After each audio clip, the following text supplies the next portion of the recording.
Ce dimanche 25 décembre 2022, TF1 diffuse le film Last Christmas.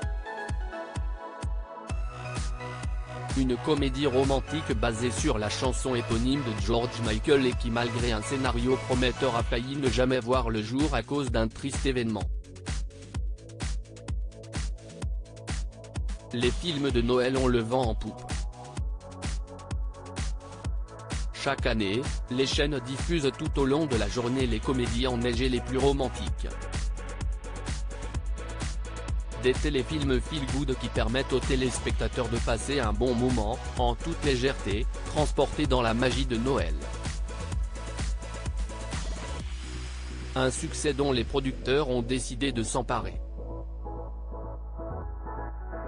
Depuis quelques années maintenant, il n'est plus rare de voir des films de Noël sur grands écrans comme Santa et compagnie, diffusés ce dimanche 25 décembre 2022 sur France 2, mais aussi de nombreux films aujourd'hui cultes comme Miracle sur la 34e rue, Love Actually, The Holiday ou encore Maman j'ai raté l'avion.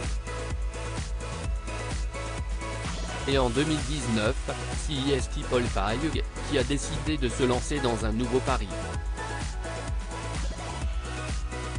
Le 27 novembre 2019, il dévoilait le film Last Christmas avec Emilia Clarke, Emma Thompson ou encore Henry Golding, qui n'est autre qu'une comédie romantique autour du célèbre titre éponyme de George Michael et qui raconte l'histoire de Kate, une jeune femme qui travaille dans un magasin de jouets, qui va rencontrer Tom et dont la vie va être totalement bouleversée. C'était galvanisant, ça nous a tous rebosté et malgré un scénario vendeur, le film a failli ne jamais voir le jour. Comme le rapportent nos confrères d'Allociné, le producteur, David Livingstone a eu l'idée de ce film en 2009. Naturellement, il propose le concept à George Michael qui est séduit par l'idée, mais qui ne demande qu'une seule chose, qu'Emma Thompson soit impliquée dans la réalisation projet.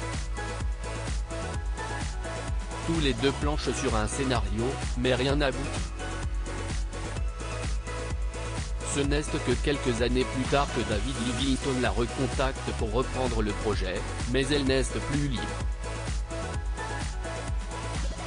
Ils font donc appel au scénariste Brian Kimming pour les aider, mais malheureusement, George Michael décède le 25 décembre 2016 alors que le projet commence à peine à revoir le jour. David Livingstone ne se laisse pas abattre et décide de poursuivre le projet, notamment pour lui rendre hommage. Il rencontre l'ancien manager et ami du chanteur David Austin qui donne son feu vert. On a fixé un rendez-vous avec Emma, et David nous a fait écouter des morceaux inédits de George. C'était galvanisant, ça nous a tous rebosté.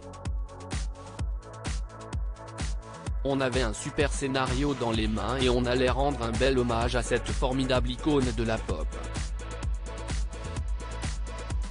Une belle histoire digne d'un film de Noël.